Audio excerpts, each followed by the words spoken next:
নমস্কার বন্ধুরা, স্বাগত দুনিয়াতে সবাইকে ওয়েলকাম জানাই। আজ বানাবো মুচমুচে ব্রেড পকোড়া। বিকেলবেলা অল্প সময় বানিয়ে বাড়ির সবাই মিলে খেতে পারেন, খুবই মুচমুচে হয়। ব্রেড পকোড়া বানানোর জন্য নিয়েছি ধনেপাতা, কাঁচা লঙ্কা কোচানো, সেদ্ধ করে রাখা আলু আর পেঁয়াজ কোচানো। এবার আমি ব্রেডগুলো ছুরি দিয়ে সাইডের অংশগুলো এইভাবে কেটে দেব। এইভাবে ছুরি দিয়ে কেটে নিয়ে আমি সাদা অংশটা ব্রেড পকোড়া বানাবো, আর যে বাদ দেওয়া ব্রেডের সাইডেরগুলো আমি ব্রেড ক্রাম্বস তৈরি করে নেব। এবার একটা বড় পাত্রের মধ্যে ব্রেডগুলো হাতের সাহায্যে ছোট ছোট করে টুকরো করে দিচ্ছি এভাবে। এরপর দিয়ে দেব সেদ্ধ করে রাখা আলু, এভাবে গ্রেট করে দিচ্ছি। আপনারা হাতে ম্যাশ করে দিয়ে দিতে পারেন। কোচানো পেঁয়াজ, ঝাল আপনারা যে যেমন খেতে পছন্দ করেন সেভাবে অনুপাতে ঝালটা ব্যবহার করবেন। কাঁচা লঙ্কা কোচানো দিলাম, আর chilli flakes half tablespoon, গোলমরিচের গুঁড়ো হাফ টেবিল স্পুন, চাট মশলা হাফ টেবিল স্পুন, ধনে পাতা কোচানো,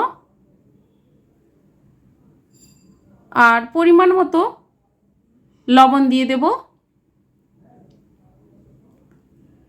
এবার ভালোভাবে মাখিয়ে নেব। জল ছাড়াই কিন্তু ব্রেড আর সেদ্ধ করে রাখা আলু মশলা একসঙ্গে মাখিয়ে নিতে হবে। ডোয়ের মতো করে মাখিয়ে নিলাম। আর ব্রেড পকোড়ার কালারটা ভালো হওয়ার জন্য সামান্য পরিমাণ হলুদ গুঁড়ো আর Kashmiri red chilli powder half tablespoon ভালোভাবে মাখিয়ে রেডি করে নিলাম। এবার ব্রেড ক্রাম্বস তৈরি করে নেব, যেগুলো আমি কেটে সাইডেরগুলো রেখেছিলাম। মিক্সি জারে দিয়ে গুঁড়ো করে নেব। তাছাড়া আপনারা বিস্কুটের গুঁড়ো বাজার থেকে কিনে এভাবে ব্রেড পকোড়া বানাতে পারেন। এবার হাতের মধ্যে সামান্য পরিমাণ রিফাইন তেল লাগিয়ে ব্রেড পকোড়া বানানোর জন্য হাতে এভাবে লম্বা লম্বা শেপ করে কিন্তু কাটলেটের আকারে গড়ে নেব।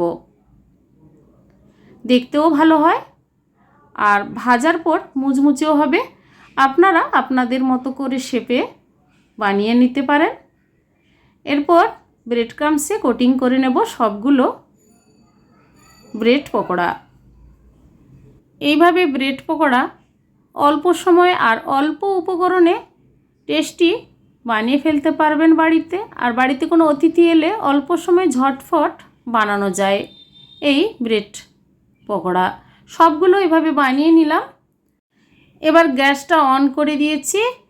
কড়াই মধ্যে রিফাইন তেল দিয়ে প্রথমে তেলটা গরম করে গ্যাসের ফ্লেম হাই টু মিডিয়াম রেখে সবগুলো তৈরি করে রাখা ব্রেড পকোড়া ভাজতে দিয়ে দেব। আস্তে আস্তে করে এক পিঠ হয়ে গেলে আরেক পিঠ উল্টে দেব। আর গোল্ডেন ব্রাউন কালার যখন হয়ে যাবে তখন কিন্তু তেল থেকে তুলে নেব।